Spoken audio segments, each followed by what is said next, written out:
independentemente dos, ah, independentemente do seu cargo eclesiástico. Vamos pegar, por exemplo, a função de Pedro, tá? Pedro, ele era um apóstolo, tá?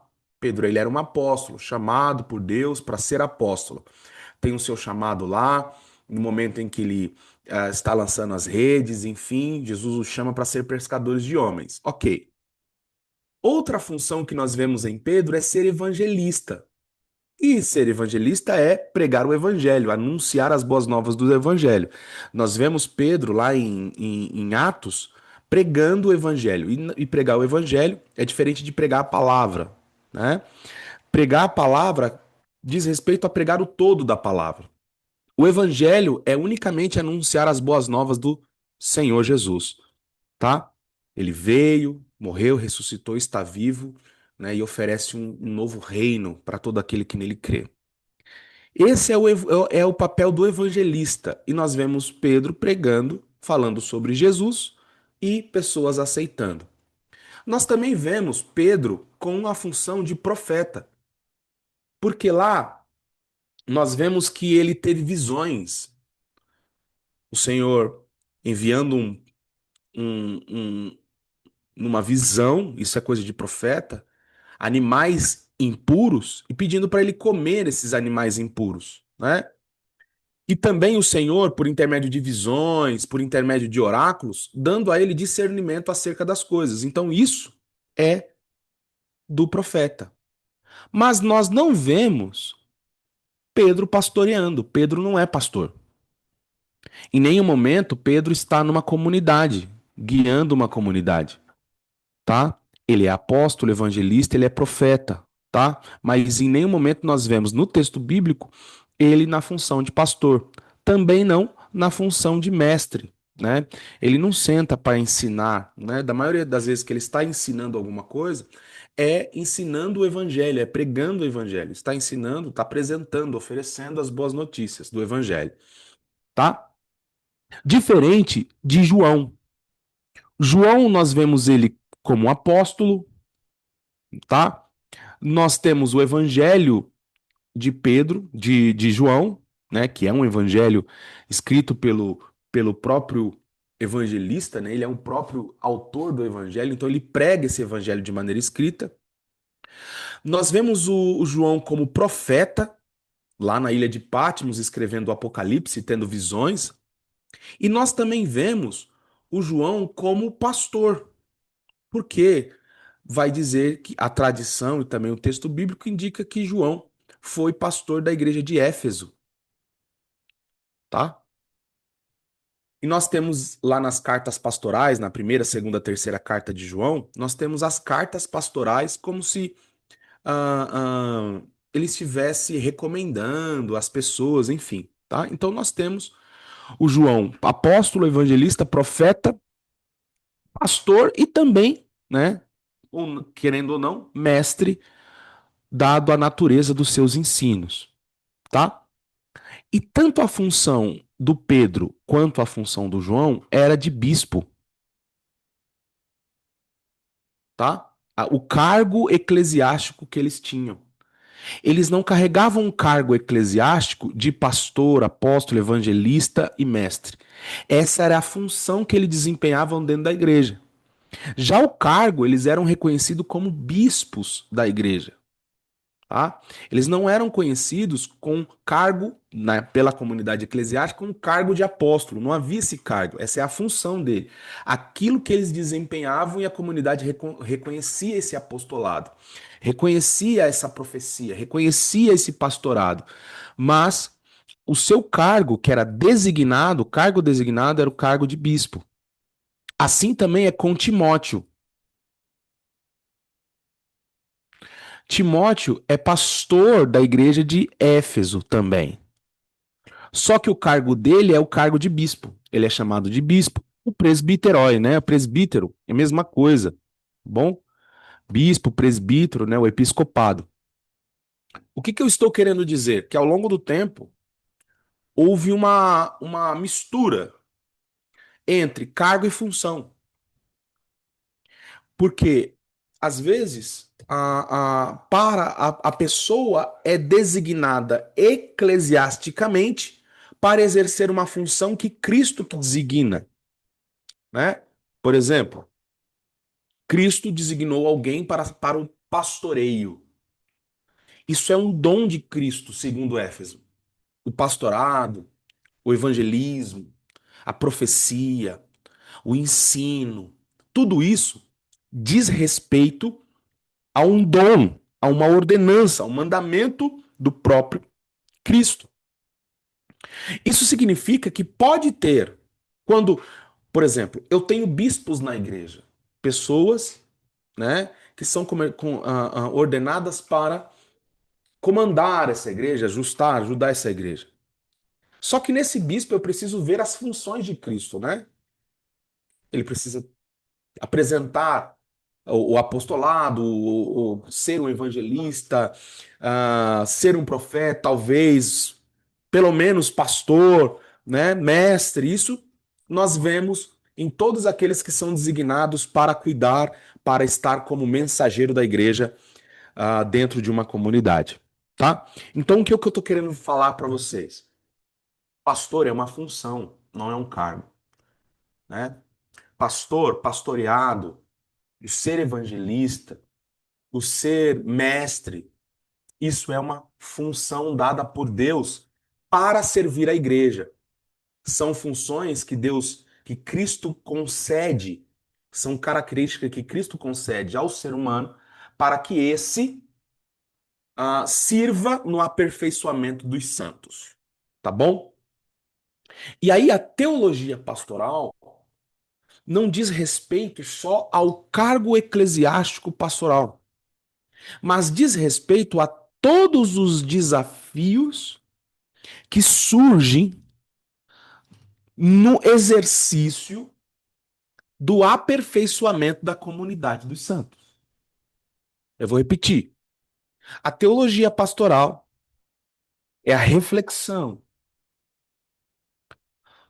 dos assuntos concernentes a todos os desafios que surgem no exercício do aperfeiçoamento dos santos. Ou seja, quando alguém está lidando com a comunidade eclesiástica, seja na função de apóstolo, de evangelista, de profeta, de pastor, de mestre. Todas as questões que vão surgindo são concernentes à teologia pastoral, tá? Teologia pastoral. Tá bom? E aí a gente é por isso que há um debate muito grande, né, sobre pastorado feminino, né? Porque de fato, quando os líderes eclesiásticos colocam pastor como cargo, né? Fica difícil porque não existe bispa, né? No sentido estrito da palavra. Porque a palavra bispo vem de zaken, né? Que remete à barba, né? E mulher não tem barba. Presbítero vem da palavra zaken, que é ancião, barba, né? Isso remete aos anciãos de Israel, né? A sabedoria, enfim. E esses cargos são colocados na igreja sob, né, numa sociedade que valorizava mais o androcentrismo, né, a figura masculina, e assim o é, a Bíblia mostra assim, e esses cargos são designados para homens, como função, assim como o pedreiro, assim como as funções pesadas da luta, porque pressupõe a mulher no seu ofício fundamental dentro do lar. Contudo, entretanto, todavia, as funções dadas por Cristo, ela é distribuída a todos sem distinção, tá? Uns são dados para apóstolo, evangelista, assim como existe profetas homens na Bíblia e profetas mulheres na Bíblia, assim como homens pregaram o evangelho, assim como mulheres, ou seja, existem evangelistas homens e mulheres, assim como existem mestres e mestres, doutores e doutoras da igreja que pregaram e ensinaram para a igreja. Da mesma forma, houve, existe essa função, a função de apacentar o rebanho de Cristo, tanto por homens quanto por mulheres. Tá bom? Dúvidas ou perguntas? Vamos lá. Só abre o microfone se vocês estiverem com dúvida, tá? Então, lembrando, por exemplo, uma, uma, uma, uma questão que surgiu, dentre todas as polêmicas que têm surgido no meio da igreja, uma das questões que tem surgido diz respeito a, a letras de música no canto congregacional. O que seria um canto? O que configura um canto cristão? Né? Se você pega, por exemplo, é da teologia pastoral refletir se a igreja pode cantar a música Sabor de Mel, né? Auê, essas músicas que têm surgido. Isso passa por uma reflexão pastoral. E a reflexão pastoral, como o terceiro pé, que a teologia ela tem três pilares fundamentais. Um é a teologia bíblica, teologia histórica e sistemática, e outro é a teologia prática pastoral, tá? O que a teologia pastoral faz? Ela olha para a Bíblia, olha para a história e para o pensamento sistemático e formula as suas respostas diante dos desafios contemporâneos, né? Por exemplo, Pedro nunca se deparou com a, a música Sabor de Mel, ou refletiu sobre isso. Então, como que eu respondo para a comunidade de fé que essa não seria uma música apropriada, que a música Auê não é uma música apropriada? Então eu olho para a Bíblia, eu olho para a teologia histórica, histórico sistemático, e eu formulo as respostas das indagações, né, do cristão contemporâneo. Tá? Isso é teologia pastoral. Bom, que na maioria das vezes está sobre o lombo, né? Está sobre o lombo essa tarefa, está sobre os ombros do pastor da comunidade, tá? Mas isso não deveria ser assim. Todo obreiro da casa deveria estar preparado para o auxílio pastoral, para a missão pastoral da igreja, tá? Servir, de servir conduzindo também o rebanho do Senhor, tá?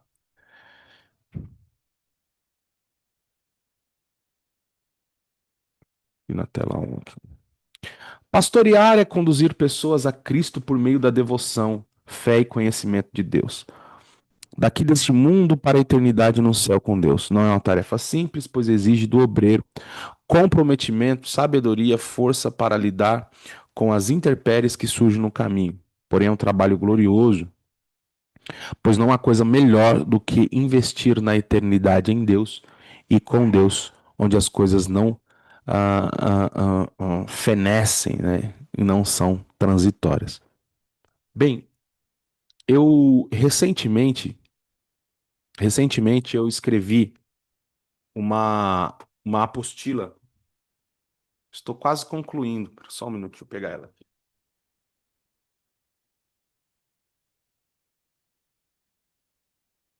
Eu estou escrevendo essa apostila aqui, ela está em andamento.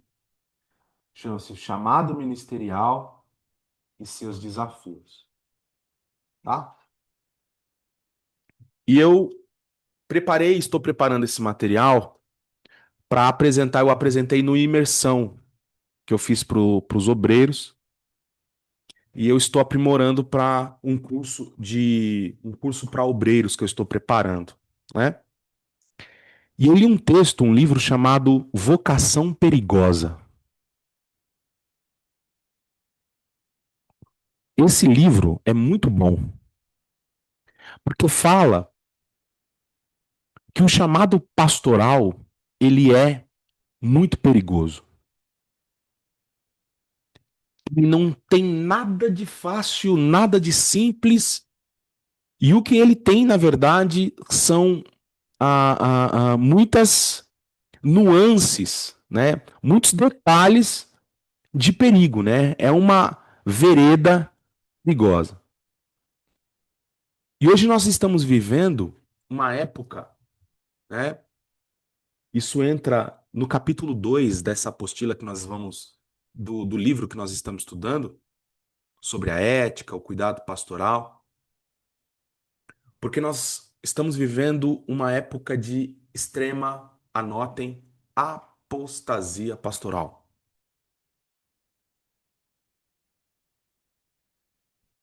Apostasia pastoral. O que é apostasia pastoral? É quando o pastor está servindo apenas na casca, né? Não tem mais nada interno a ele.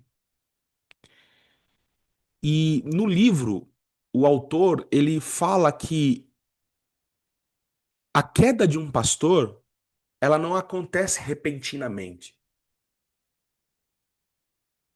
mas ela é uma caminhada a passos lentos para o chão. E que os sinais dessa queda não podem ser ignorados. E quando eu falo do pastor, eu gostaria que vocês me entendessem como um chamado ministerial. Que todos têm um chamado ministerial. Pelo menos todos aqui têm, né?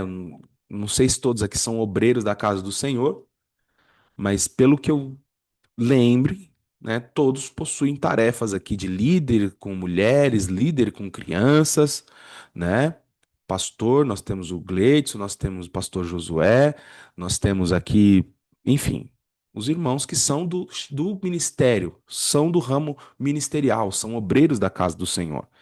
E me entenda pastor aqui, abrangendo também todas as classes, né? Sendo hierarquicamente a do pastor a mais elevada como anjo da igreja, mas não isentando cada um de vocês do ministério daquilo que acontece.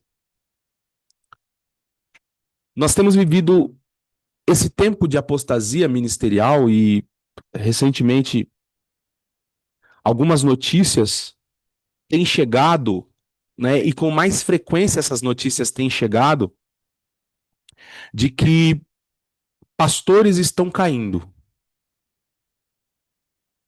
Recentemente, o pastor, aquele pastor do Descende, o irmão do pastor do Descende lá, que é o. Meu Deus, estava com ele o Hayashi, Lucas Hayashi, né? Um dos, um dos grandes nomes, né, da igreja contemporânea dos últimos dias, com igrejas abertas, né? Caiu em pecado sexual. Recentemente, um grande pastor de um movimento muito bonito, né? Tanto eclesiológico quanto missionário, o pastor da igreja Big Home, ele caiu também em pecado sexual.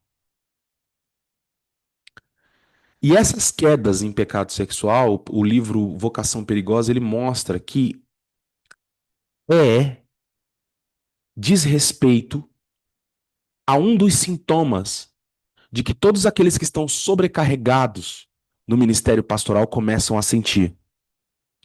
E a primeira área mais afetada é a área do casamento, né? É a área no relacionamento. Isso nós estamos vendo cada dia que passa mais frequente, mais pastores caindo, mais pastores entrando em suicídio, mais pastores renunciando aos seus cargos, mais pastores se vendendo. Recentemente, o pastor Rick Warren, não sei se vocês já ouviram falar do pastor Rick Warren, ele deu uma entrevista, né, isso entrou nas redes sociais. O pastor Rick Warren, ele é o autor do livro Uma Vida com Propósito, aquele livro que é best-seller, né? É o pastor da Elevation? Eu não sei se ele é o da Elevation. Eu não sei se vocês conhecem o livro Uma Vida com Propósito. Eu não tenho aqui. Mas eu já fiz discipulado com esse livro. Ele tem dois livros, Uma Vida com Propósito e Uma Igreja com Propósito.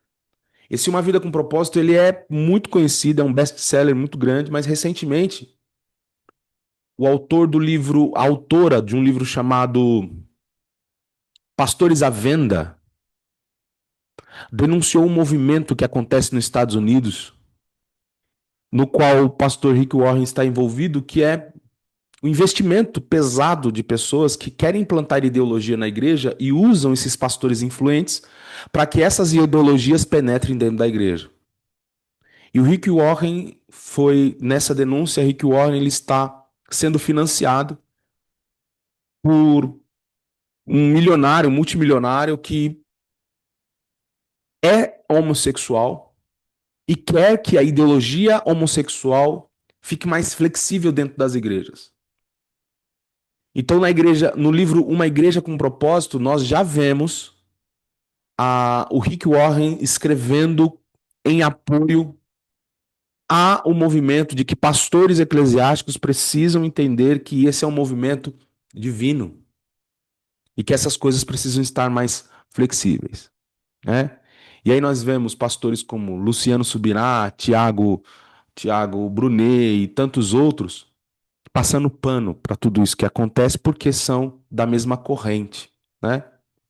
Então nós estamos vivendo um tempo onde pastor é a figura mais atingida. Porque nunca a queda de um pastor é uma queda única, né? O pastor nunca cai sozinho, né? Vocês já perceberam que o pastor ele nunca cai sozinho, ele sempre cai e leva alguém com ele, tá? Então, existem muitos pastores cansados, existem muitos pastores exaustos, mas existe uma saída, né?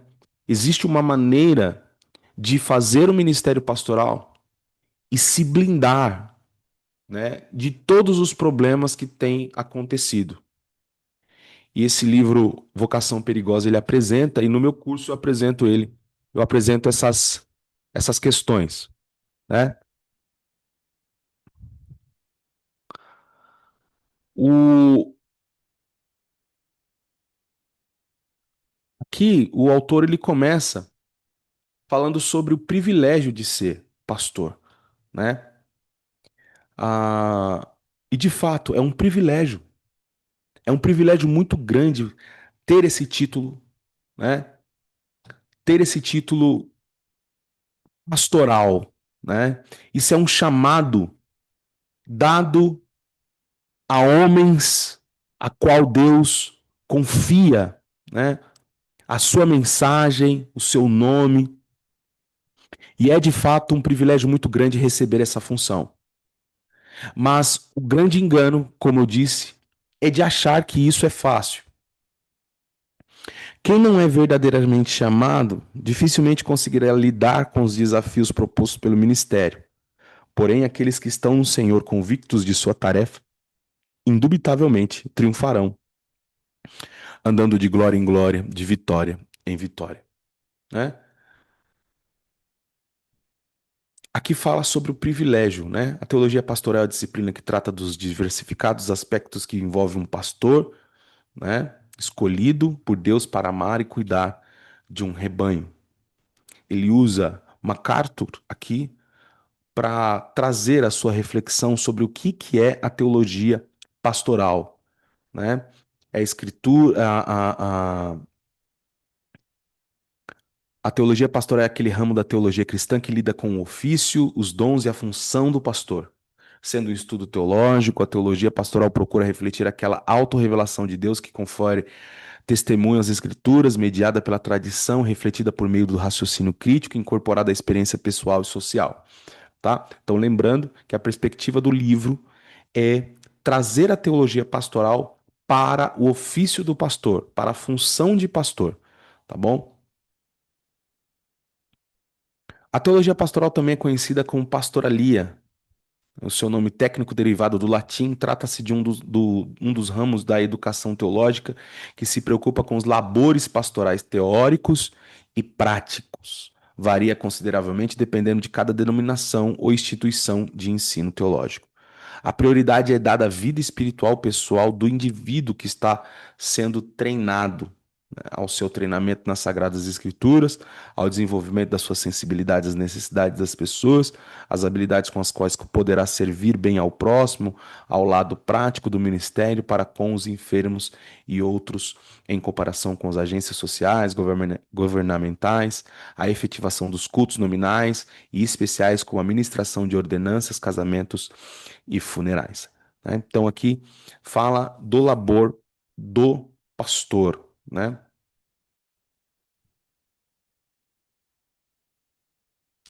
É possível identificar o desenvolvimento da teologia pastoral desde os tempos bíblicos. Portanto, Antigo e Novo Testamento abordam a temática que se estende pela história da igreja até chegar ao tempo presente.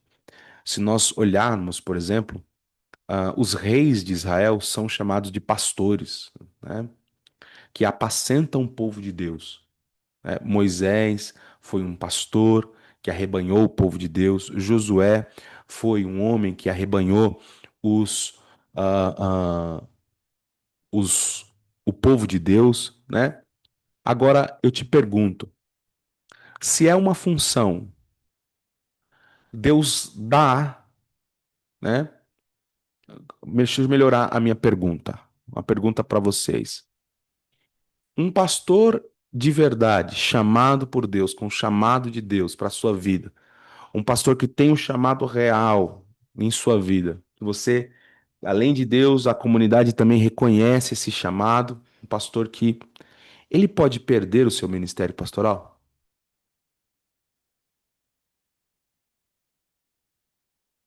Se ele pode perder, como é que isso acontece? Ou se ele não perde? Por quê? Três pontinhos. Vamos lá. Pastor James, eu acredito que perde sim. Tem, pelo menos assim, boa parte dos pentecostais que eu conheço acredita que não, que é uma função ali que desceu sobre ele e ele é pastor, então ele vai ser pastor até no inferno. Então como se fosse uma função ali eterna. Só que eu acredito que sim, você perde. A partir do momento em que você começa a tratar aquilo como tanto faz, você realmente começa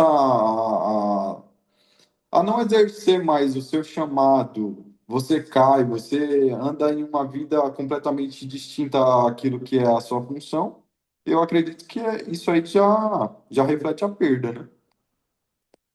Legal. Então, pastores, mesmo chamados por Deus, caem. E você, Luciana? Você acha também? Senhor, Pode ser, Senhor. como foi as férias, né? Eu entrei um pouco atrasada, nem deu pra gente conversar um pouco. É. Tava com muita falta das aulas. Nossa, Eita! olhando assim, eu achei que passou rápido as férias, mas quando eu lembro das aulas de teologia, eu fico, meu Deus, mas não passou tão rápido assim. Porque pra mim, ó, faz tempo que não tem aula de teologia. Mais tempo. Então, antes de responder a pergunta, eu queria só apresentar a tia Isa, que tá aí, ó, Isaíldes. É uma irmã Hum, de oração, tá bom? Aí eu falei com ela sobre as aulas de teologia, ela se interessou. E tem mais umas duas ou três que falou também que ia entrar. Não entrou hoje, provavelmente na próxima deve entrar. Aí eu apresento para vocês, tá bom? tá bom. E aí tem o meu filho também aí que tá só assistindo quietinho. Eu falei, ó, eu vou deixar você assistir, mas tem que ficar quietinho. Só escutando. Aí, tá bom, mãe. Aí foi lá escutar. Tá certo. Então, eu acredito, assim, que eu entendo que perde E aí, sim. pessoal? Eu sou o filho da mamãe. Tá, Isso fica no mudo é. aí. Coloca no mudo aí. Tá bom. Eu acredito que perde sim, né? Até com base no rei Saul, né? Ele era um rei, ele foi ungido rei, né? E por não obedecer à palavra do Senhor, às ordenanças do Senhor, ele perdeu. né? O Espírito do Senhor se retirou dele. Então, mesmo ele sendo ungido, recebendo o Espírito do Senhor, ele se retirou dele. Maravilha. Exemplo excelente, né?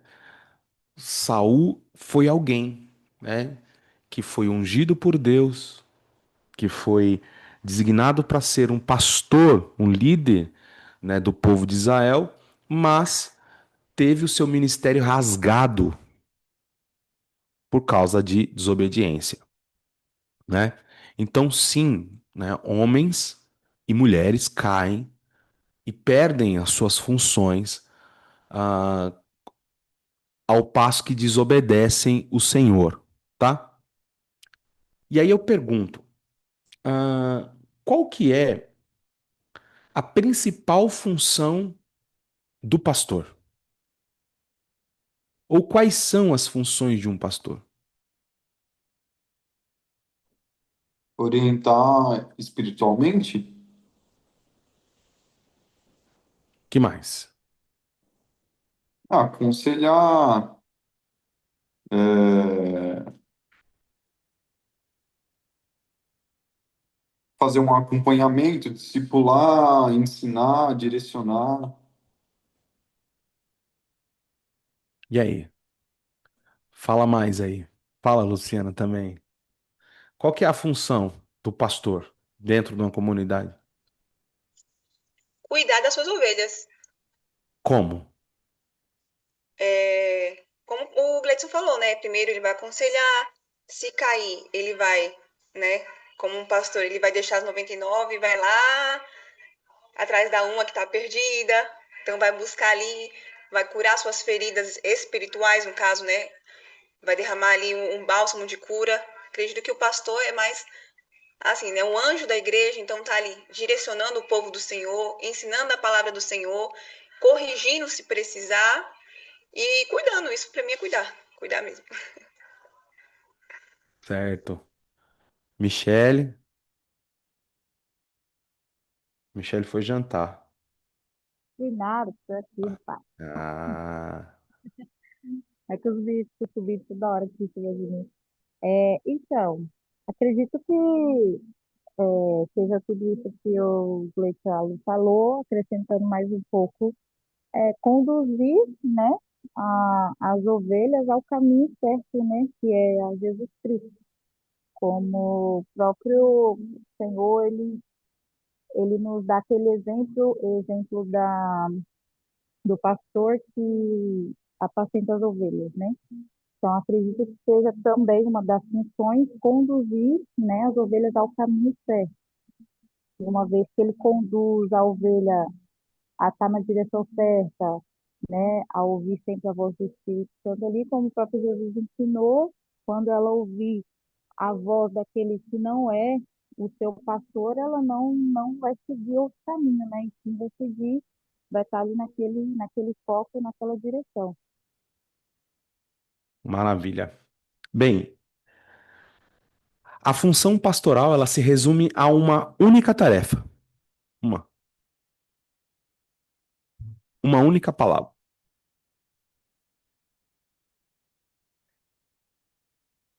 Tudo que o pastor faz é resumido em uma única função: pregar a palavra.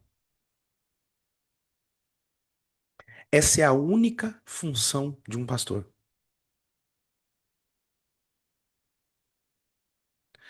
Quando eu falo para você que a única função do pastor é pregar a palavra, porque tudo que o pastor faz dentro de uma igreja é conduzir por intermédio da palavra. Se ele exorta por intermédio da palavra, pregando a palavra. Se ele ensina por intermédio da palavra, ele ensina a palavra. Se ele quer animar a igreja, ele anima a igreja por intermédio da palavra. Se ele quer fazer a igreja crescer, a única maneira que ele consegue é por intermédio da palavra. O trabalho de um pastor não é encher os bancos de uma igreja. O trabalho de um pastor é encher o púlpito dela de palavra. Essa é a única tarefa de um pastor, né? Então, a tarefa pastoral, ela consiste em discipular por intermédio da palavra, aconselhar por intermédio da palavra, dar orientações por intermédio da palavra. A preocupação última de um pastor, e aí também isso estende ao ofício dos obreiros, né, dos obreiros ministeriais da casa, é estar conectado com a palavra, né? Ou seja, um pastor que não tem palavra não é um pastor. A igreja, né, irmão Gleidson, ela só vai, ela só vai crescer por intermédio da palavra. Porque uma igreja grande não é uma igreja cheia. Uma igreja grande não é uma igreja volumosa. O número de pessoas pode sim refletir na grandeza da igreja, mas uma igreja grande, assim como Apocalipse, capítulo 2, né, a segunda carta, a carta de Esmirna, vai dizer que a igreja de Esmirna era grande, mas não grande em número. Me parece que a comunidade de Esmirna tinha 10 pessoas. Toda a igreja de Esmirna era composta por 10 pessoas, mas de 10 pessoas que tinham tão cheio a convicção de Deus, a palavra de Deus arraigada dentro do seu coração, que resistiam a todo e qualquer tipo de ataque com fervor no espírito e sabedoria na palavra. Então, um pastor que quer crescer a sua igreja, ele tem que pensar em como ele vai fazer com que os seus membros tenham mais acesso à palavra de Deus, ao entendimento da palavra de Deus. E não num sentido teológico apenas, mas no sentido de convicção, de percepção, de aceitação, de ser moldado pela palavra, de receber vida por intermédio da palavra, né? Então, ah, ah, ah, quando eu pergunto qual que é a função do pastor, isso o obreiro também faz, é fazer com que a palavra de Deus reflita em tudo aquilo que você faz e é tudo aquilo que você serve na comunidade. Por exemplo, a tarefa de um pastor é fazer com que a palavra de Deus seja pregada por intermédio daquele que varre a igreja. Para que aquele que varre a igreja, para aquele que faz a manutenção na igreja, faça segundo a palavra de Deus e não segundo as suas próprias convicções. Para que quando ele estiver fazendo segundo a convicção da palavra, Deus torne aquilo em pregação do evangelho, para que outras pessoas se acheguem no vislumbre da função que ele está exercendo. É por isso que existem muitas pessoas cansadas dentro da igreja. Cansado do ano corrido, cansado de tanto decoração de congresso, cansado de tanta coisa de festividade, cansado de tanto organizar evento para isso, cansado de tanto ensaio, cansado de tanta coisa. Mas é unicamente exclusivo porque não consegue refletir na função que faz a palavra do Senhor. E quando isso acontece, o que que acontece? O meu coração fica cansado da obra, né? E no texto do Vocação Perigosa, ele diz assim: nós, obreiros, temos que estar sim, cansados na obra, porque o labor é grande, mas nunca cansados da obra. Então existem muitos pastores que estão cansados da obra, cansados de fazer o que fazem. Eu posso me cansar, né, de exercer essa função, porque é uma função cansativa. Mas eu amo, eu não estou cansado, eu quero continuar fazendo porque eu amo fazer o que faço. E o que me faz continuar fazendo, sem me cansar da obra, é não fazer segundo as minhas convicções, mas fazer segundo as convicções da Bíblia, fazendo com que minhas tarefas reflitam a palavra de Deus. Então a função de um pastor é fazer tudo isso, fazer com que tudo que seja feito dentro de uma comunidade sirva como pregação do evangelho, né? Isso é fundamental. Tem um livro também que eu uso muito na apostila, que é A Videira e a Treliça, a Treliça e a Videira, né? Esse livro é fantástico, fantástico, fantástico. Deixa eu pegar aqui para vocês verem aqui, ó.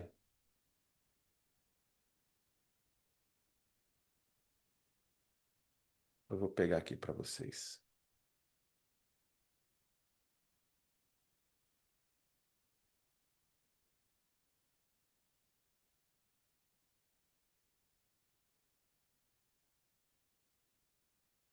Deixa eu ver se eu acho aqui.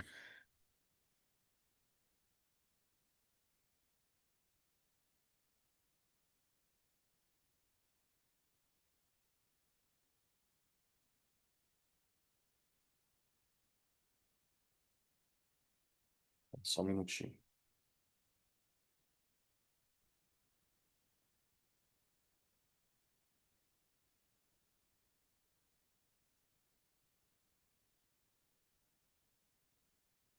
Ó, vou mostrar para vocês aqui, ó.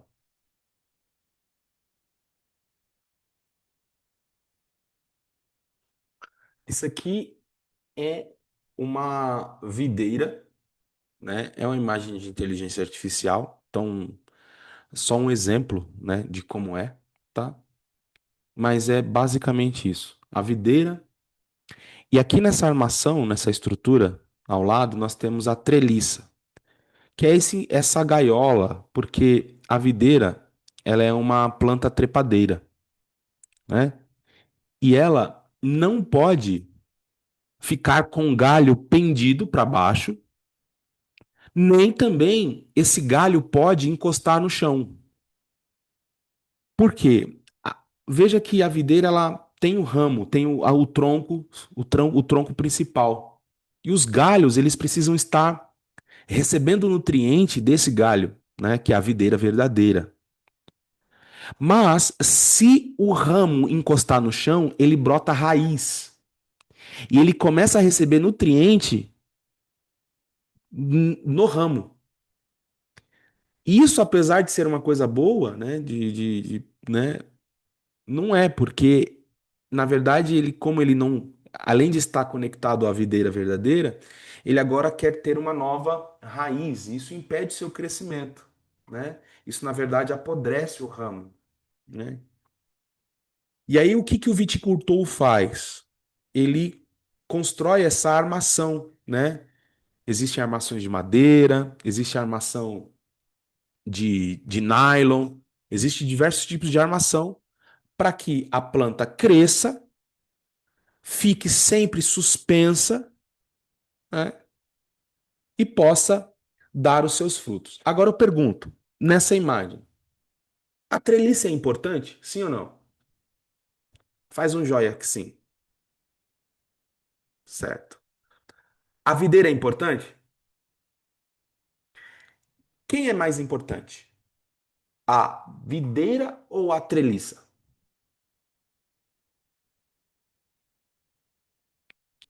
Elas são importantes em proporção. Pode ligar o microfone, tá? Elas são importantes em proporções iguais ou em proporções diferentes?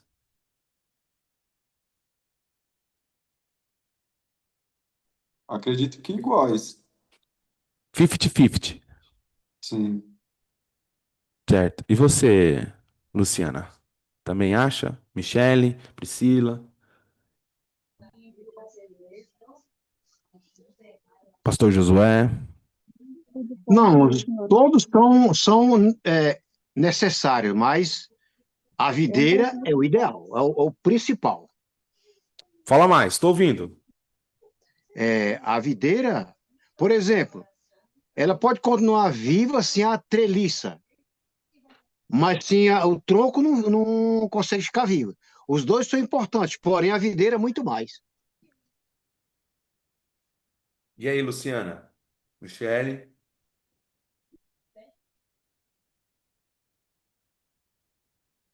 Então, acho que os dois estão na mesma medida, né? Pelo que você explicou, um precisa do outro, porque se ela crescer no chão, é igual você falou, ela apodrece por causa da ramificação, não vai ter o nutriente suficiente. Então, um precisa do outro na mesma medida, eu acredito. Quem mais? Priscila, Luciana. Eu tenho certeza que não, professor. Tô pensando aqui, tô pensando, porque assim, realmente, né? É uma pergunta muito difícil, porque realmente a videira, com certeza, é a mais importante, porque ela que dá a uva, os frutos e tudo mais, né? Só que se ela não crescer adequadamente, né? Com aquela treliça ali, ela não vai frutificar. Qual que é a resposta aí, professor? Não, eu quero que vocês reflitam mais. Priscila. Rapaz, gente, Ah, eu acredito que em proporções iguais. Por mais que eu penso que a videira é a mais importante, como o pastor Josué falou. Porém, se não tiver a treliça, ela vai descer, vai criar raízes, vai apodrecer. Então, iguais, vai, certo? Vamos lá. eu acho. Mas, Luciana, você não falou ainda. Eu não sei mesmo. Eu tô achando que a videira é mais importante. A videira é mais É? importante. É. Por quê? Porque ela que dá os frutos, né? E a treliça ela pode ser substituída por outro tipo de coisa, sei lá, não sei. Só veio aqui na minha mente, professor, não sei. Mas o senhor tá insistindo tanto que eu dei uma resposta, então a resposta é essa aí. Tá É bom. mais convincente pra mim. Vamos lá. Continua comigo aqui. Quem faz a treliça? Quem é o criador da treliça? É a ação humana ou é a ação divina? Pode ficar com o microfone ligado aí para nós conversar. Humana. É a ação humana. Nesse caso, A treliça, a manutenção da treliça depende de quem? Humana. não. Ação Humana. humana. Certo? Certo. Se a treliça não tiver bem, né? Você vê que tem prego ali. Se ela não tiver bem feita e bem cuidada, desaba, não desaba? Quem que cuida da videira para regar e podar? O homem também. Não. Mas em qual das partes tem vida? Videira. A videira. A videira tem vida. E quem dá vida? Deus. Certo. Ótimo. Então vamos lá. A treliça Pastor, eu tenho videira em casa, eu sei disso. Aqui em casa eu tenho. tem, não tem? Tenho. Olha aí, ó. Produzindo. Olha Produzindo. só. Você me mostrou no vídeo. Olha isso. A treliça e a videira é a igreja. É como funciona uma igreja. A treliça é a estrutura do trabalho que a gente tem, que é toda desenvolvida e coordenada por nós humanos, que Deus deixou para a gente fazer isso. Os horários de culto, a quantidade de horas que vai ter nesse culto, a liturgia do culto, as cadeiras da igreja, os departamentos de uma igreja, se vai ser departamento, se não vai ter. Se o culto é no domingo, na terça, na segunda, na quarta. Se tem liderança, se tem círculo de oração, e se esse círculo de oração tem um líder. Tudo isso é da estrutura, tá? E a videira é o quê? A videira é as pessoas. Quem é que cresce? A estrutura ou a videira? A estrutura ou as pessoas? Quem cresce são as pessoas. Certo? Agora, eu preciso ter. Se você observar bem a imagem vai denunciar uma coisa muito interessante. Que o objetivo de todo viticultor é que a videira esteja tão frutífera e tão saudável ao ponto de cobrir a treliça. Olha lá no fundo da imagem. A treliça está por baixo. E o que você vê? As folhas, os frutos. Do lado de cá, não tem, essa videira não está tão assim, né? Então você vê mais a treliça. O objetivo de uma igreja é fazer com que as pessoas cresçam tanto ao ponto da estrutura sumir debaixo da vida que as pessoas carregam com Deus. A estrutura é importante? Sim, um trabalho precisa ser organizado. Mas o mais importante é a vida das pessoas que crescem por este trabalho. E aí, qual que é o problema? O problema está aqui, ó. O Ângelo tá escrevendo, riscando no meu coisa, né, Ângelo? O problema é isso aqui, ó. Vocês estão vendo essa imagem? O que vocês falam sobre essa imagem? Aqui é uma treliça. Tá vendo essa treliça? Isso é uma treliça imperial. Coisa mais linda, não é? A videira é isso aqui, ó. Esses dois raminhos que estão aqui. Fale de uma igreja com essas características aqui. Seria uma estrutura super moderna, né? Que ficaria, que fica em evidência, só que a parte ali de frutificar não tem. Não, não tem frutificação nisso. Fica só na aparência, na boniteza. O resultado é pífio.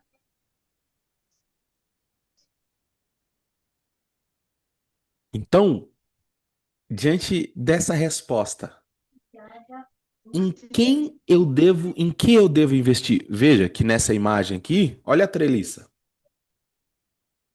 Não é lá essas coisas, mas é funcional, não é? É funcional, Exato. né? E essa aqui?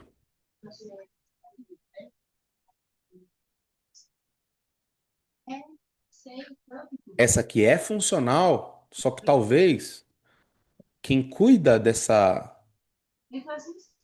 vinha, a preocupação dele não é mostrar a videira, mas é mostrar a sua estrutura.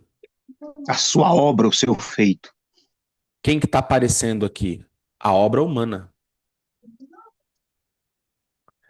Então, a tarefa de um pastor nunca é dar prioridade para a estrutura do trabalho, e sempre para a estrutura das vidas.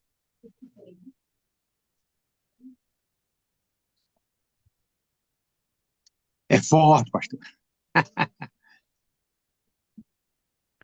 Talvez você pense em ter bancos melhores, som melhor, uma aparência, uma estética melhor, algo melhor, para mostrar a sua capacidade de administração, de envolvimento. Talvez o que tem mais preocupado os pastores nos últimos tempos é se a igreja tem um bom som, uma boa grua, uma boa iluminação, uma boa mídia, uma boa divulgação de trabalhos, uma boa estrutura, assim como você está vendo aqui. E aí ele começa a investir, investir, investir, investir, investir, começa a sugar da videira, começa a deixar a videira de lado, não dar atenção e investir, investir, investir para ter uma mega estrutura. E aí você vê que aonde pastores se vendem por dinheiro, porque não existe como você sair dessa estrutura para essa se você não estiver um bom investimento financeiro. Então o trabalho se resume a investimento financeiro, a voto, a isso, a aquilo, a narrativa que faça com que as pessoas deem mais para que você possa crescer e fazer a manutenção da estrutura. Quando, na verdade, a preocupação última deveria ser com a videira. E eu pergunto, como é que cuida da videira? Como é que faz para uma videira crescer? Como é que eu saio desse patamar para esse patamar?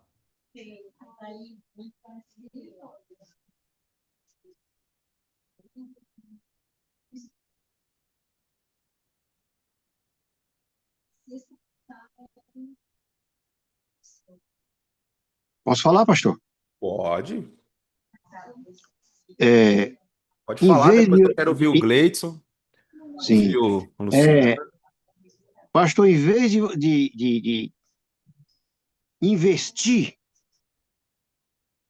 apenas na treliça, no caso, investir na videira, no adubo, na poda, na você tem que colocar aí ureia, tem que colocar aí um calcário, ou seja, aduba a terra, cuida da terra para que a videira venha se desenvolver, crescer, e não está preocupado só com a treliça, porque antes da videira chegar a treliças, é, ela precisa crescer, desenvolver, e isso está na videira e não na treliça, está no cuidado com a própria videira. E como o pastor traduz isso? O que que é adubar? O que que é regar? O que que é podar? E isso, é que está, né? Cuidar, se preocupar com o crente, com o rebanho, o que, que é? A visita, a palavra, a oração, ou seja, um cuidado com o rebanho, né? Ou um cuidado com a videira. Porque Jesus foi bem preciso, que ele disse que aqui não serve, corta, né? Lança fora. Mas só que aquele que produz tem que ser limpa para que ela produza mais. Aqui a gente tem o cuidado, eu tenho época, segundo os especialistas, eu tenho procurado seguir, por exemplo, tem o tempo de poda, o tempo certo, né? Para você podar, não é todo mês, de toda hora, não. Tem o tempo exato, tem o tempo de adubo, e assim você tem que procurar entender o que é necessário para a videira. E você, o Gleidson?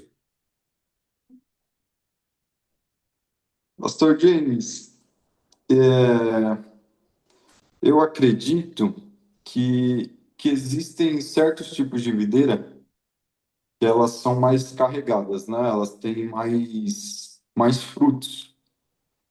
E aí, com isso, se não tiver o equilíbrio, no meu ponto de vista, entre uma parte ali de uma treliça bem feita, bem estruturada, que ela possa comportar essa parte da videira, que ela vai vir crescendo e ela não vai se romper por conta que a treliça tem algumas coisas ali que não tem ali a sua fixação, então pode ser que venha a ter problema.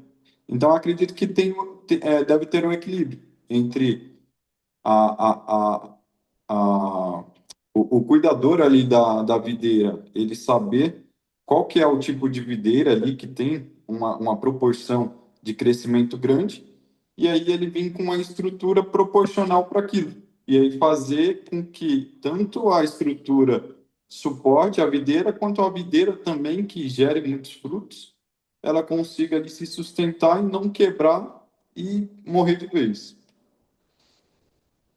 Certo. E aí, nesse caso, o que que você precisa fazer para que a videira cresça, né? E diante da sua resposta, quem vem primeiro, né? A treliça ou a videira? Ele diz que os dois vêm caminhando junto. Conforme a parte da videira ela vai tendo crescimento, é necessário fazer a treliça para ir sustentando de acordo com o que vai crescendo. Ó, então, você faz a treliça conforme o crescimento da videira, certo? Isso. Ou seja, a treliça ela pressupõe a videira. Eu invisto na minha videira, a minha videira cresce, e conforme a minha videira cresce, eu vou pensando na treliça. né? Na verdade, a videira me ensina como que eu devo fazer a minha treliça. O próprio crescimento da videira, ela vai me apontando, né? Como fazer essa treliça, para onde levar, qual material usar, né? E isso não impede de eu substituir esse material, né? De renovar esse material, de reforçar esse material ao longo do tempo, porque como é uma obra humana, se você tirar e colocar, né? Você consegue fazer essa manutenção porque é a parte humana, e a parte humana pressupõe manutenção, reforma, revista, reestruturação, né? Revisão, modernização. Ok. E aí, o ponto central, né? O pastor tocou nesse ponto de como que eu posso fazer a minha videira crescer. E a teologia pastoral, ela é fundamental para isso. Bem, eu disse aqui que a tarefa do pastor não é encher as cadeiras da igreja. E por que não é a tarefa do pastor encher a cadeira da igreja? Por que que um pastor não deve se preocupar com o crescimento da igreja?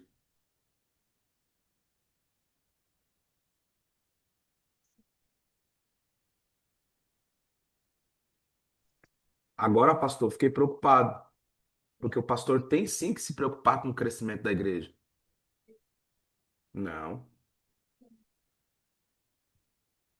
Sabe por que que eu não devo me preocupar com o crescimento da igreja?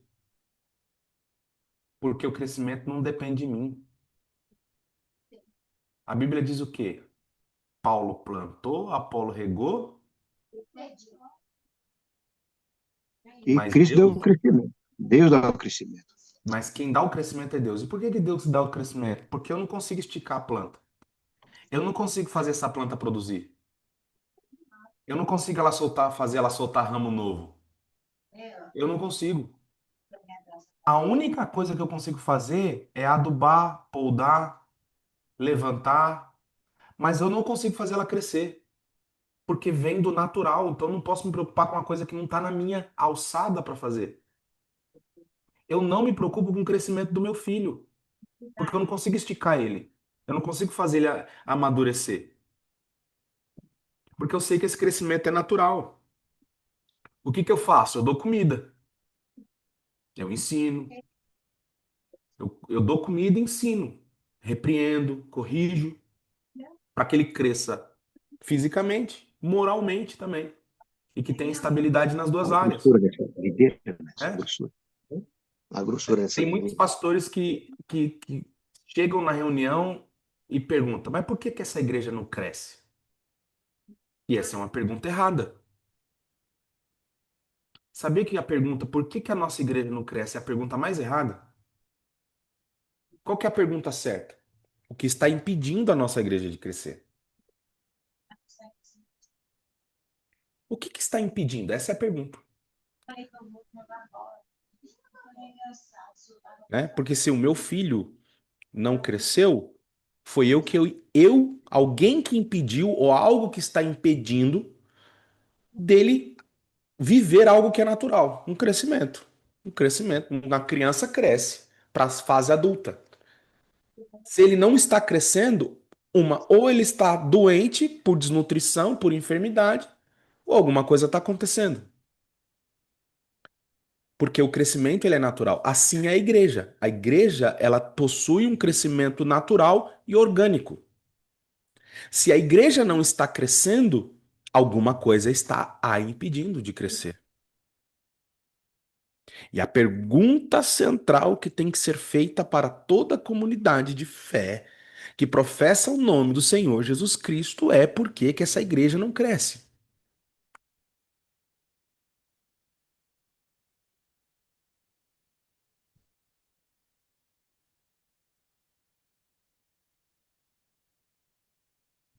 Veja que a tarefa do pastor, ela está aí, nesse ponto. Professor, Oi. engraçado o senhor falar, porque esses dias eu ouvi de um pastor falar assim, que a igreja não cresce por causa das ovelhas. Por quê? Porque ovelha que gera ovelha. Então, se a igreja não cresce, é porque as ovelhas não geram. E aí o Senhor falou agora aqui, né, desse versículo, né, que Paulo plantou, Apolo regou e Deus deu crescimento. Aí me fez lembrar dessa frase que eu ouvi e realmente, assim, tipo assim, não é uma frase que uma pessoa falou, sabe aquela coisa assim que muitas pessoas falam, pastores e enfim. E agora o Senhor falando me fez lembrar dessa frase que a igreja não cresce por causa das ovelhas que não geram. Então. E, na verdade, o que vai. O fruto, ele não nasce no tronco, na videira revolver. Ele nasce de fato nos ramos. São os ramos que frutificam, né? E de fato, ovelha que vai gerar ovelha, nesse sentido. Mas se não está gerando é por causa da esterilidade. E o que está causando a esterilidade no meio do rebanho?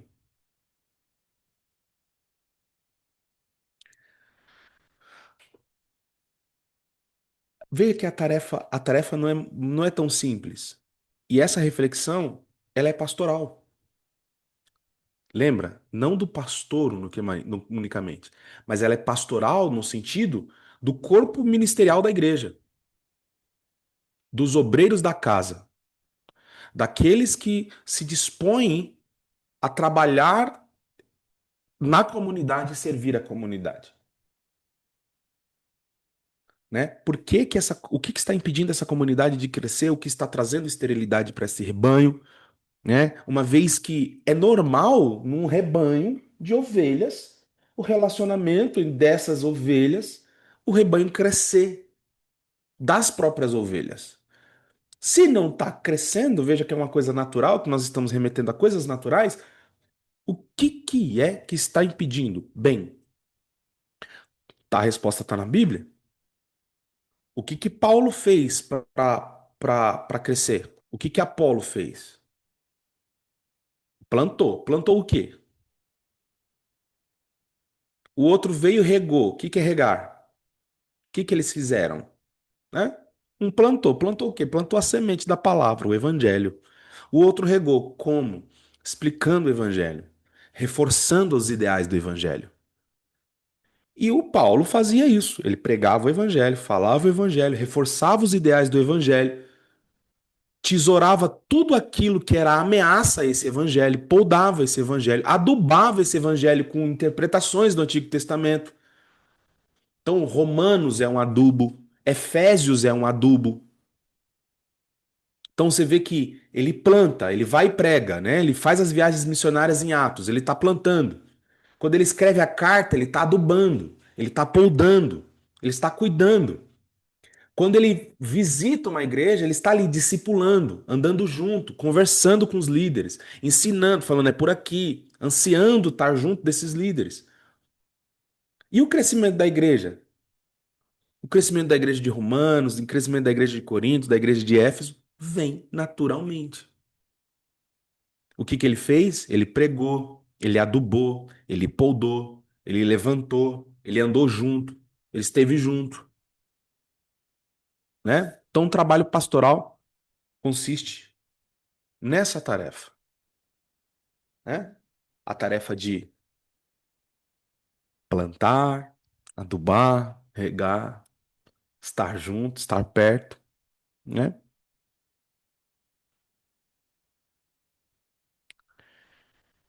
E só assim o crescimento vem. Se uma igreja não está crescendo, falta de adubo, falta. E aí, não confunda, existem videiras, né? O pastor Josué que acompanha as videiras nos vídeos, tem aquelas videiras assim, ó, que tem uma treliça que pra você chegar no final da treliça tem que ir de carro, né? É aquele meio mundo, aquela coisa grande, né? Que vai e vai embora. E existe videira que como a videira do pastor Josué. ali no quintal dele. É menor. Ambas querem produzir, não importa o tamanho. Então, o crescimento não depende da expansão da videira, né? Então, pera, o que que a gente está falando? A nossa igreja é crescida no sentido de frutífera, no sentido de saudável. Não crescida no sentido de expansão, de ser grande, de ser volumosa, tá? Então, a pergunta é, e essa é a pergunta que eu fiz, que eu tenho feito na minha comunidade, né? Essa comunidade é grande. E quando eu falo grande, é grande no sentido de suportar as ameaças externas. Grande no sentido de, se vier uma pandemia, né, consegue resistir a 2, 3 meses, né, de igreja fechada, porque é cristão de verdade. Consegue estar firme. É grande no sentido de que não vai ao culto por religiosidade, né, vai ao culto pelo compromisso com Cristo. Então ela é grande nesse sentido de entender a obra, uma igreja, não como um ringue de disputa, mas como um local de serviço que transborda amor. Então, o quanto a minha igreja é grande nesse sentido? Se ela não é grande, o que está impedindo ela de frutificar? É a estrutura? Provavelmente, dificilmente vai ser a estrutura, né? Provavelmente, dificilmente vai ser culpa da treliça. Dificilmente vai ser por causa que a igreja não tem um som melhor. Dificilmente vai ser porque a igreja não tem uma administração melhor. Mas vai ser a responsabilidade vai ser por causa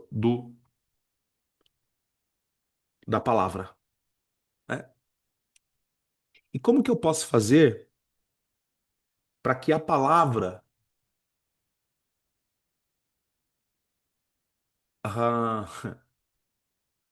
para que a palavra seja nutriente para a comunidade?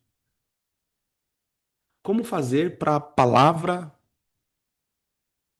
ser nutriente para a videira? Como que você acha?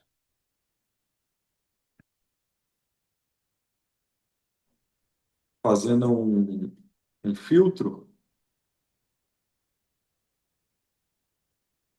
Qual sentido? um filtro, eu digo, é, a palavra ela deve ser palavra. Então, muitas das vezes, eu vou usar um exemplo real. Alguém acredita que está falando algo que vem de Deus, quando na realidade é só coisas ali aleatórias que não é realmente a palavra.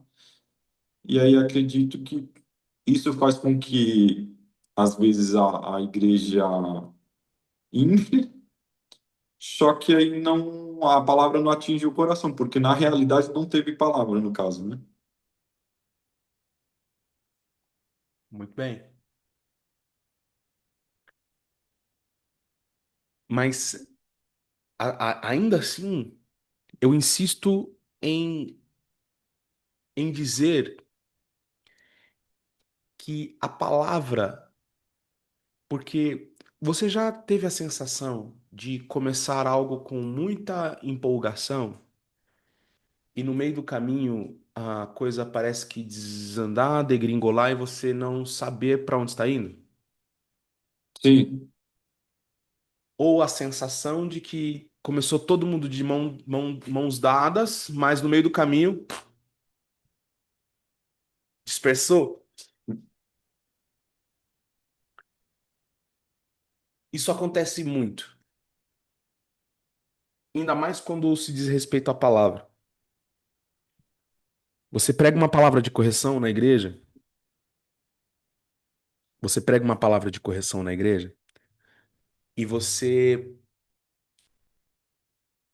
vê que aquilo ali surtiu efeito naquele momento. Mas você percebe que no próximo domingo, a... o efetivo daquela palavra já caiu, já voltou tudo a estaca zero de novo. Já viu isso aí acontecer? Não. Não, às vezes não é nem uma semana, não. Não é nem uma semana, né? Mas por que que isso acontece?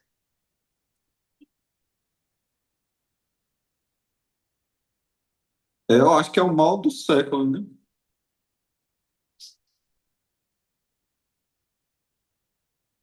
Lembra que a tarefa do pastor é essa, é garantir que a palavra seja vivida. E só quando a palavra estiver sendo vivida, aí sim, né? É como se os nutrientes conseguissem alcançar o fruto, né? Aí você está impedindo a propagação de pragas e pestes, né, no meio da planta. Como é que eu posso fazer? E existe uma coisa que eu vou falar aqui. A palavra pregada no púlpito,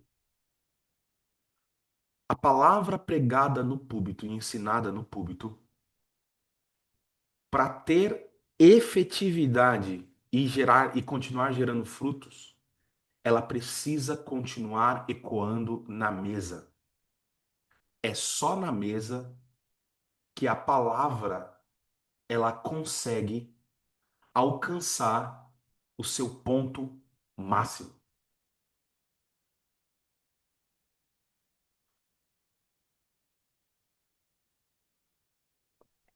A É palavra, algo constante, né?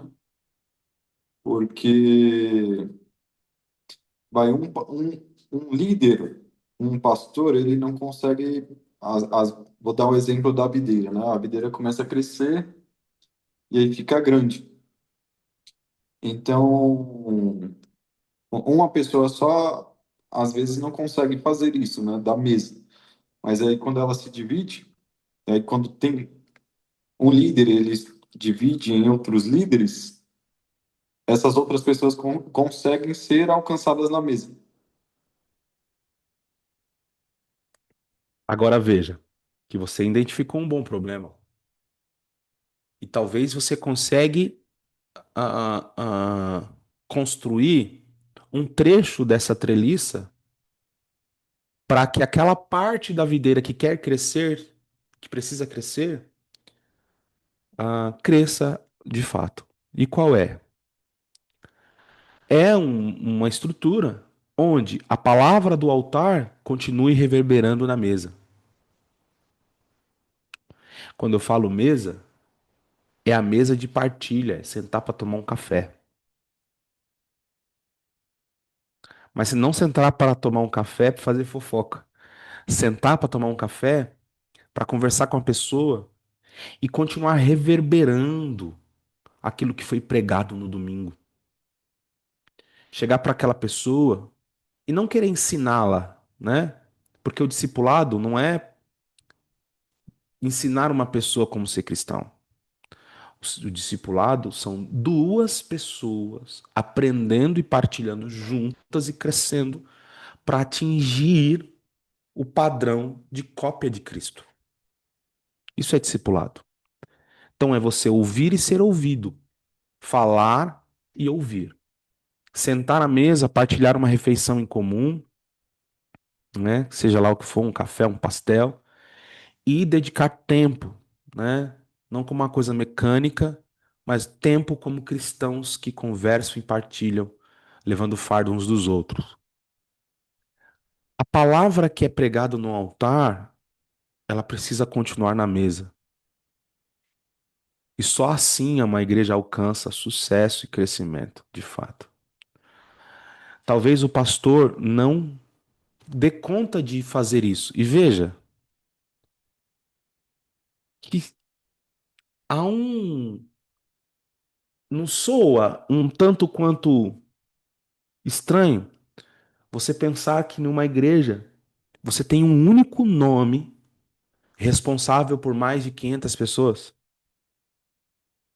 Não soa um tanto quanto difícil para você ver que o cuidado pastoral é a reverberação daquele pastor do sermão na mesa, e às vezes as pessoas nunca tiveram acesso à mesa do pastor? Tá. Quem mais tem que fazer mesa, a cultura de mesa dentro de uma igreja, é o pastor, os líderes, aqueles que estão na frente, a liderança de mulheres, a liderança de jovens, a liderança de crianças, a pastoral da igreja, né? Aqueles que foram designados, né? O líder do círculo de oração, aquele que é líder, aquele que o pastor reconhece, porque existem pessoas dentro da igreja que o pastor vê que a pessoa tem um cuidado, que sabe lidar, que tem um traquejo com pessoas, né? Existem pessoas que são mais pastorais. E essas pessoas têm que estar ao lado do pastor para auxiliar na pastoral do rebanho, né?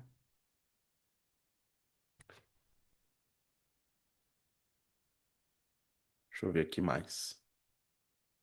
Só que lembrando que isso só acontece se a igreja estiver alinhada com a palavra. Porque o único adubo, a única tesoura, o único alimento, a única água que tem para ser oferecido para essa videira tem nome, palavra. E uma igreja sem palavra é uma igreja que não tem adubo, que não tem tesoura, que não tem água, que não tem alimento, que não tem nada. É por isso que eu me pergunto se pastores que não têm tempo para sentar e ouvir isso que vocês estão ouvindo aqui e buscando entendimento, têm condições de fato de atender o rebanho de Cristo. Porque não tem. Se a gente olhar em Timóteo, vou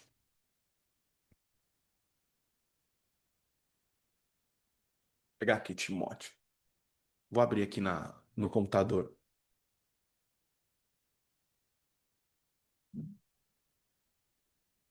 Abre em 2 Timóteo.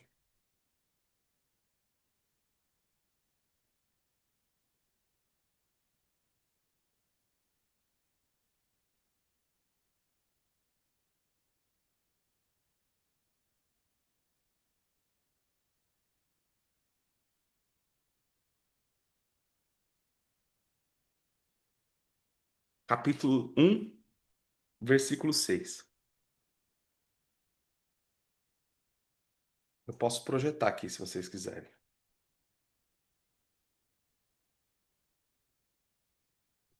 Olha lá. Olha o que está escrito. Por esta razão, aqui é Paulo escrevendo para Timóteo. E aí eu vou fazer pergunta para vocês, abre o microfone, tá? Por essa razão, venho lembrar-lhe, Paulo falando diretamente para Timóteo, que reavive o dom de Deus que está em você pela imposição das minhas mãos. Porque Deus não nos deu um espírito de covardia, mas de poder, de amor e de moderação. Portanto, não se envergonhe do testemunho do nosso Senhor, nem do seu prisioneiro que sou eu. Pelo contrário, participe comigo do sofrimento a favor do Evangelho segundo o poder de Deus, que nos salvou e nos chamou com santa vocação, não segundo as nossas obras, mas conforme sua própria determinação e graça, que nos foi dada em Jesus Cristo antes dos tempos eternos, né? Por que Paulo está falando isso para Timóteo? Não se envergonhar, né? Tem que continuar, né? Ok? Ele estava se envergonhando? Não, para ele não se envergonhar, eu acho. Percebi, não deu para Eu acho que estava acontecendo alguma coisa que ele estava se retraindo ali no período, né? entendi. que mais? Professor, me fez lembrar de um vídeo que eu assisti que tem tudo a ver aqui. Um pregador, ele foi pregar numa igreja muito grande, né? E enorme, cheio de gente, assim, sabe? Igual essas igrejas de hoje em dia aí, que multidões, multidões. E chegando lá, o pastor, isso me deixou muito, sabe, triste, porque a gente imagina que aconteça, mas quando a gente, né, presencia assim, um testemunho, o pastor chegou para esse pregador e falou assim: aqui você não pode pregar sobre salvação, nem céu, nem inferno. Você só vai pregar sobre a teologia da prosperidade. E aí esse pregador, ele ficou, sabe, muito Envergonhado. triste, e aí subiu, né, perguntando para Deus: e agora, Senhor, o que que eu faço? E aí o Senhor fez ele lembrar, né, daquele versículo que diz: importa que você obedeça a Deus do que aos homens. E aí ele subiu no altar, abriu a Bíblia e pregou sobre como livrar a sua alma do inferno. Agora imagine estar diante de um pastor renomado, um líder ali, né, de um ministério enorme, com multidões de pessoas ali, dizendo: você não pode pregar o que está na palavra, só esse ponto aqui, mas aquele ponto você pode pregar, sendo que Deus já tinha mandado ele pregar ali um tema muito importante, ainda mais nos últimos dias. Então se encaixa aqui, eu acredito aqui que se encaixa realmente, né? Deus nos deu um dom, né? Ele não nos deu espírito de timidez e nem de covardia. Se o Senhor mandou, a gente tem que fazer. E tem que falar exatamente o que o Senhor falou, que está na palavra, por mais dura que seja. Certo. Mas Tem que sofrer. ainda assim, tem algo que está acontecendo diretamente com o Timóteo aqui. Eu acho que é, que está se intimidando. Né? Tá me fazendo Aqui vergonha. é uma carta de Paulo para o Timóteo. E o Timóteo, ele tá logo no começo, eu vou ler parafraseando, para vocês Hum, entenderem, ó. Paulo tá escrevendo assim, ó, Timóteo, eu queria lembrar para você que você precisa reavivar o dom que está em você, já entendi. e esse dom que está em você chegou até você por imposição das minhas mãos. Sou seu pai na fé. Olha lá, hein? Eu tinha esquecido de Paulo lá na prisão, né? Aham. Ó, porque Deus não nos deu um espírito de covardia. O que está acontecendo? Mas de poder, de amor e de moderação. Então não fique envergonhado do testemunho do Atividade. nosso Senhor Jesus Cristo. Olha só. Muito menos se envergonhe de mim que sou seu prisioneiro. Mas, pelo contrário, sofra comigo. Participe comigo dos meus sofrimentos em favor do Evangelho, segundo o poder de Deus. Meu Deus. Isso é nitidamente que o Timóteo, ele está abandonando Paulo. Deus, Senhor. Nossa situação. Ele está abandonando Paulo. Paulo está preso e Timóteo é um jovem que foi forjado na barra, na orla das vestes de Paulo, desde a sua mocidade, muito jovem. E pelo seu interesse, pelo seu engajamento, Paulo viu nele um menino com um futuro promissor e desde já de muito jovem ele recebe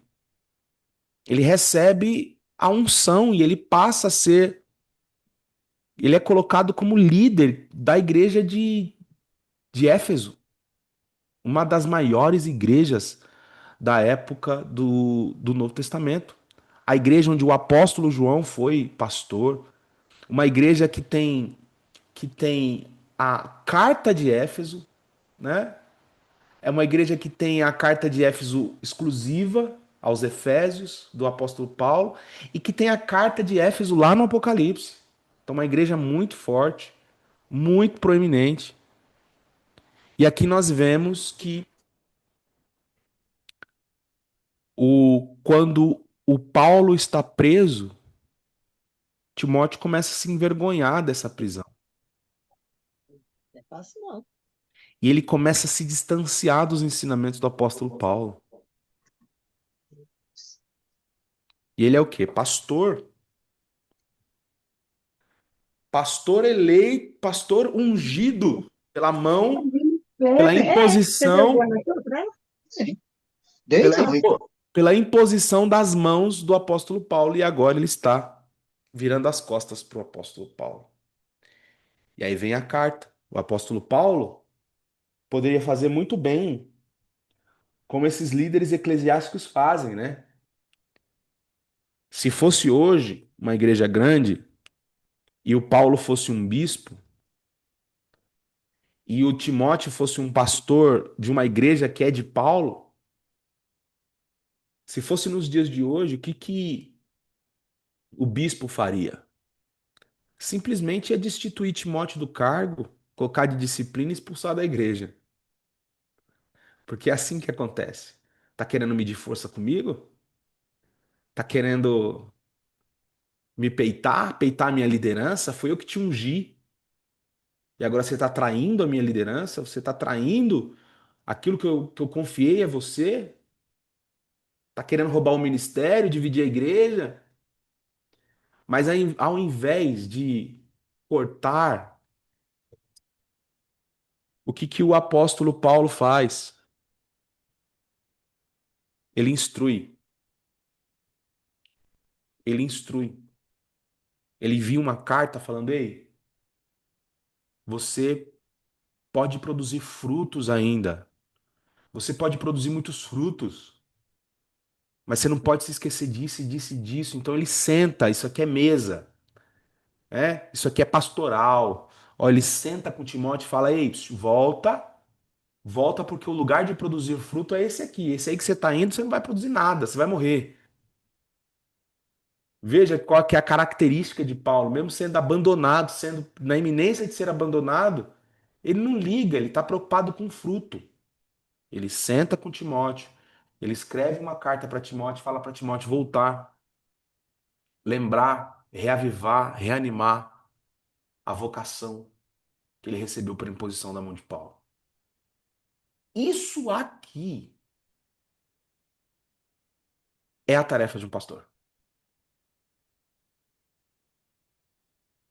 Pastor que não tem medo de ser traído, pastor que não tem medo de ser abandonado, pastor que não tem medo de, de virarem as costas, mesmo que, foi eu que te treinei, foi eu que te forjei, foi eu que fiz isso com você. Não, mas não tem, não, a gente vai sentar junto, vai ser sincero, vai abrir o coração para o outro e vai resolver essa questão, porque o que importa mesmo é você continuar produzindo frutos.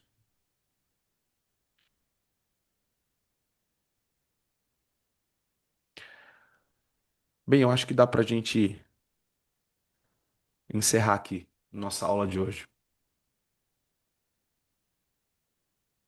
Tá bom? Eu acho que já foi muita pedrada hoje. Muita pedrada. Eita! Foi muita pedrada pastoral nesse primeiro dia de aula. Professor, vem, hein? Vem com a bagagem tanta aí, hein? Eu li, Rapaz. eu terminei de ler semana passada o livro O Peregrino, do John Bunyan, né? Eu tava, comecei fiz fiz um propósito de que eu não ia mais, ah, não ia mais mexer em celular por hipótese alguma. Eu ia aproveitar o tempo ocioso, né? Que às vezes eu tô ali vendo o Instagram, mexendo, fazendo alguma coisa, de que eu ia dedicar esse tempo para uma leitura. Só que eu já passo o dia todo lendo, né?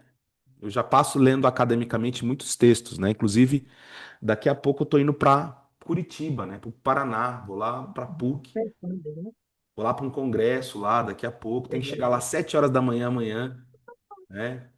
Então essa semana foi uma semana de muita leitura, de muita pesquisa e tal, e tal, e tal, e tal, e tal. E aí eu falei, eu vou ler, mas eu não vou ler academicamente, eu vou ler para, né? Ai, E aí tem um livro muito bom que ajuda muito, né? Que ele, apesar de ser uma fábula, e a gente tem que ler fábulas, né? Além de ler textos teológicos, a gente tem que ler também fábulas. Fábulas que constroem o nosso pensamento. E aí o primeiro que eu li foi de um livro, foi indicação de um dos livros para compor a apostila, que foi o Pinóquio. Ó, pastor, Pinóquio, sim, Pinóquio. Pinóquio, ele é do Carlos Collodi, ele não tem nada a ver com o Pinóquio da Disney. é? Do narigão? O Pinóquio não tem nada a ver. Ele é, Não, Pinóquio mentiroso. Não, não é do ele narigão, é, não.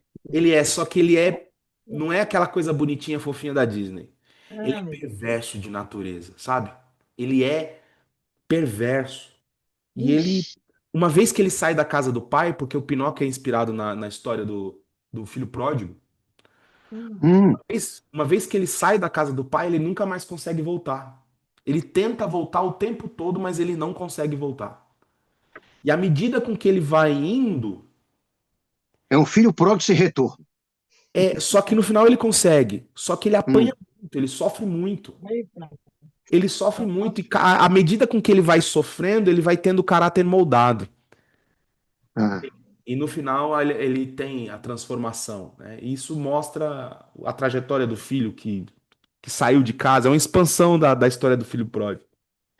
Depois eu li o John Bunyan, terminei agora na hum. semana passada, o Peregrino, né?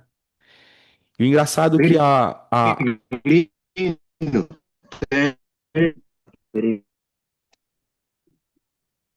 o Peregrino, Ganhei de presente, Peregrino. bom, hein? Depois você me dá também, presente. É um presente. É. O Peregrino, na fase final da sua trajetória, que é a trajetória do cristão, até a cidade celestial, a sua maior dificuldade, o seu desafio final é lidar com o ignorante. A trajetória final do peregrino é uma trajetória de reflexão sobre a palavra. É muito interessante. No trecho final da caminhada, depois de passar pelo castelo do desespero, depois de passar pela lama do não sei o quê, de desafiar o diabo, né? Aquela coisa toda, Apollyon, aquela coisa toda, que são os personagens, né? O desafio final é com o ignorante. Muito interessante. Porque é aquele que segue o caminho quase todo com ele, só tentando, sabe? Só sendo ignorante na palavra. E no final, o final ele tem um mar, né? Eu contando spoiler da história, né? Tem um mar que divide, né, a cidade celestial, né? E o cristão ele Meu, atravessa o mar, passa pelo mar para chegar nos portões celestiais. O ignorante atravessa também. O cristão chega no portão da cidade celestial, o ignorante chega também. A diferença do ignorante é que ele não tem as credenciais que o cristão tem. Porque o ignorante sempre no seu caminho carregou uma credencial que não era a palavra. E quando ele chegou no final da trajetória, ele, apesar de ter trilhado o caminho pensando na cidade celestial, ele não tinha a genuína palavra dentro do coração. E por causa disso, os portões da cidade não foram abertos para ele. Muito interessante que a nossa trajetória seja uma trajetória onde nós estamos caminhando com ignorantes e de que não podemos nos tornar como eles, seguir o caminho dos ignorantes, né? E continuar nesse apelo que nós estamos aqui estudando, refletindo, gastando tempo, energia, saúde, investindo isso para o crescimento da videira. Então, Deus abençoe a vida de cada um de vocês por essa disponibilidade. E eu tenho certeza de que vocês não fazem o caminho do ignorante, mas fazem o caminho do cristão. Chegar lá na eternidade, as portas serão abertas para cada um de nós. Professor, Amém. esse, esse ignorante aí, ele tá fazendo o seu próprio caminho, né? Na verdade, ele não pegou esqueci o nome agora. A A estrada pela carta. porta. Isso, não entrou pela porta, exatamente. Ele vai fazer o seu próprio caminho. Aí na travessia do mar, ele atravessa de barco, né? É, exatamente. Eu assisti esse filme, acho que umas 5 ou 6 vezes já. É lindo esse filme É. do de John Bunyan. E tem o em desenho também. O Ângelo já assistiu 2 vezes. O Peregrino em desenho. É lindo, lindo, lindo. Da Bom para as hora. crianças. Vocês assistem. Depois vocês leem, né? Porque o texto lido é bem mais profundo do que o. Tem muito mais detalhes teológicos, muito mais nuances, né? Que bom. Eu tenho o meu, não sei nem onde está, pastor. Vamos orar então para encerrar? Vamos, professor. E aí vocês oram por mim, por minha Ore por nós viagem. também. Eu vou viajar na madrugada. Deus abençoe, guarde. Amém. Boa ida e boa vinda. Amém. Pode orar. Pastor. Por ex. Não sei que eles podem orar, mas ele Quem falou vai que. pastor? Vamos orar então? Bora orar. Ah, Senhor, obrigado por mais essa aula. Venha deixar a gente sempre com o coração aberto para aprender, e não somente absorver esse conhecimento, mas sim jogar para fora. Venha abençoar também a vida do pastor James, que estará fazendo uma viagem amanhã, e que tudo ocorra bem, tanto na sua ida, quanto na sua permanência, quanto também na sua volta. É isso que nós te pedimos e desde já te agradecemos. Amém. Amém. A benção. Que a graça do Senhor Jesus, o amor de Deus Pai e a comunhão do Espírito Santo seja com todos e todos digam amém. Amém. Glória a Deus. Deus abençoe. Amém. Glória. Até semana que vem, gente. Um grande abraço. Já deu tudo certo. Amém, amém. Foi muito bom estar com você. Amém. Amém. Gostei muito.